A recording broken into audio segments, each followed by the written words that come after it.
विशेष पुरस्कार। तपन पद्मुनी गांव के किरानी का मझला लड़का है। सांवला रंग, बड़ी बड़ी आंखें, फुर्तीला, साथ ही पढ़ने लिखने में भी तेज।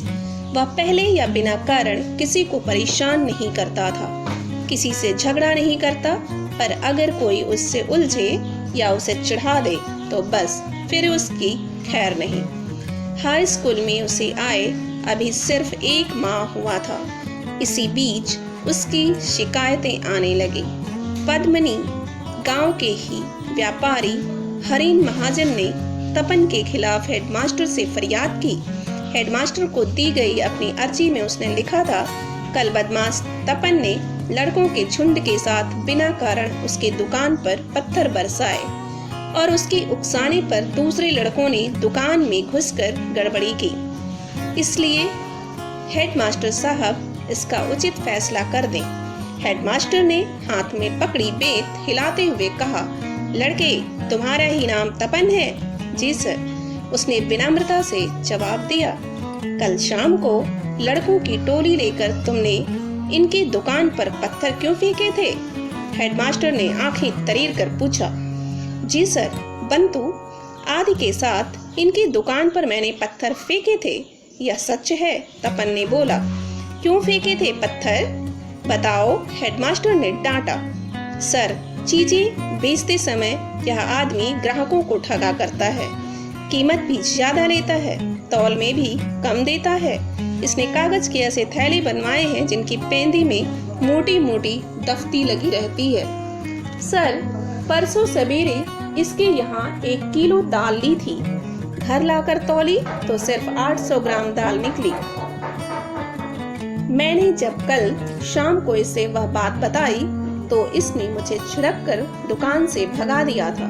सर, इसी कारण मैंने लड़कों को साथ लेकर इसकी दुकान पर पत्थर फेंके थे, तपन ने कहा। हेडमास्टर ने हरीन महाजन के चेहरे पर नजर डाली। उसका चेहरा स्याह पड़ गया था। हेडमास्टर ने कुछ सोचा, फिर तपन की ओर देखकर बोले, जो भी हो, तुमने यह काम अच्छा नहीं किया। किसी के यहाँ जाकर उपद्रव करना अच्छा नहीं होता। अगर महाजन ने बुरा काम किया है तो उसका फैसला सरकार या लोग करेंगे। फिर क्या गलत काम का सुधार कभी मारपीट से होता है? कुछ दिन बाद एक और घटना हो गई। घटना विद्यालय की 5वीं घंटी में हुई। तपन विद्यालय के आसपास घूमने वाले एक उदंड सांड को वश में करना चाहता था। उसके लिए तपन अपने को अपराधी नहीं मानता। उस सांड ने वहाँ के लोगों की नाक में दम कर रखा था। कई लोगों को सींग मारकर उसने घायल कर दिया था। कुछ सोच विचार कर उस दिन विराम की घंटी में वह कहीं से एक रस्सी और एक छड़ी ले आया था। चुपके से सांड के पास पहुंचकर मौके से न जाने से अचानक कूदकर उसकी पीठ पर सवार हो गया और घोड़े की तरह सांड के मुंह में रस्सी की लगाम डाल दी। सांड कूद फांद हिल डोल दौड़ धूप कर कैसे भी हो तपन को नीचे गिरा देने की कोशिश करने लगा। लगाम खींचकर तपन ने सांड के पीठ पर 2-4 छड़ी जमा दी। सांड बिल्कुल मतवाला सा हो उठा।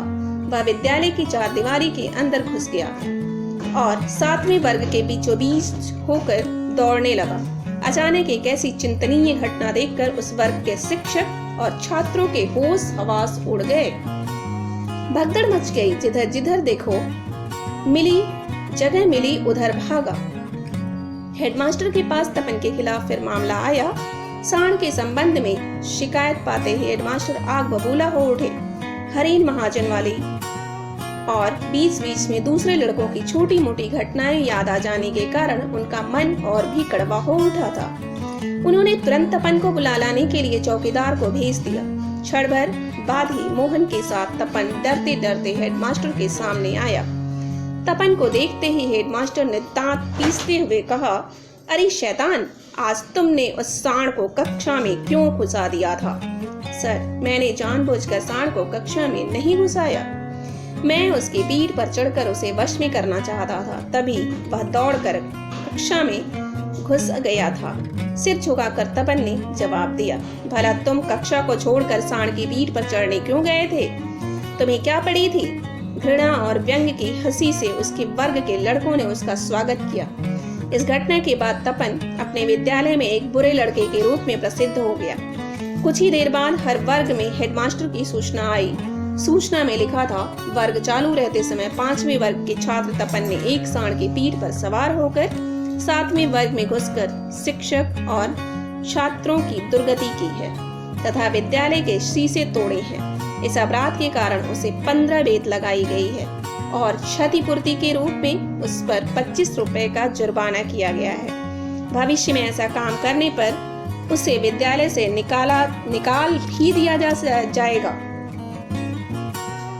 अक्सर शाम को हेडमास्टर विद्यालय से लौटकर पद्मुनी गांव की तरफ घूमने निकल जाते। एक दिन गांव से वापस लौटते समय तपन की एक और करतूत देखे और विस्मित हो उठे। सिर पर टोकरी उठाए एक बूढ़ी औरत के साथ तपन चला जा रहा था। हेडमास्टर को बड़ी हैरानी हुई। उन्होंने सोचा, तपन यह क्या कर रहा है? जरूर इस बूढ़ी औरत को परेशान कर रहा होगा। क्या पता उसका सामान लेकर भाग रहा हो। यह सब सोचकर वे तपन से और भी घृणा करने लगे। वे उस औरत के पास जाकर बोले, माई, यह लड़का तुम्हें तंग तो नहीं कर रहा? अगर तंग कर रहा हो तो मुझे बताओ। बाबा, मुझे जोरों का बुखार चढ़ा है, मैं तो ठीक से चल भी नहीं सकती। इस बच्चे ने मेरी टोकरी उठाई और हाथ पकड़कर घर ले जा रहा है। अगर यह बच्चा ना होता तो आज मुझे इसी सड़क के किनारे पड़ा रहना पड़ता। कहती हुई बूढ़ी औरत थकावट के मारे हांफने लगी। 2 सप्ताह बाद हेडमास्टर मधुकुची गांव से टहलते हुए डेरे की ओर लौट रहे थे। राह में एक दृश्य देखकर वे दंग रह गए। उन्होंने देखा, जिस सांड को तपन विद्यालय में काबू कर रहा था, उसी उपद्रवी सांड की एक टांग किसी ने तोड़ डाली है। तपन उन्हें पकड़कर कपड़े की पट्टी बांध कुछ जंगली पौधों का रस निचोड़कर उस पर डाल रहा था। उसकी आंखें भरी हुई हैं। हेडमास्टर जब वहां आकर खड़े हुए तो वह चौंक सा गया और उसने दोनों हाथ जोड़कर उन्हें प्रणाम किया। हेडमास्टर ने तपन की आंखों में देखते हुए पूछा, तपन, तुम यहाँ क्या कर रहे हो? सर, किसी दुष्ट लड़के ने इस बेचारी की एक टांग तोड़ डाली है। इसे बड़ी तकलीफ हो रही है। अनबोले जीव को इस तरह से तकलीफ देना बुरा है, सर। तपन ने बड़े दुखी मन से हेडमास्टर से कहा। हेडमास्टर ने क्षण भर कुछ सोचा। इसके बाद तपन के चेहरे की ओर देखकर बहुत प्यार से उसके गालों को सहलाया।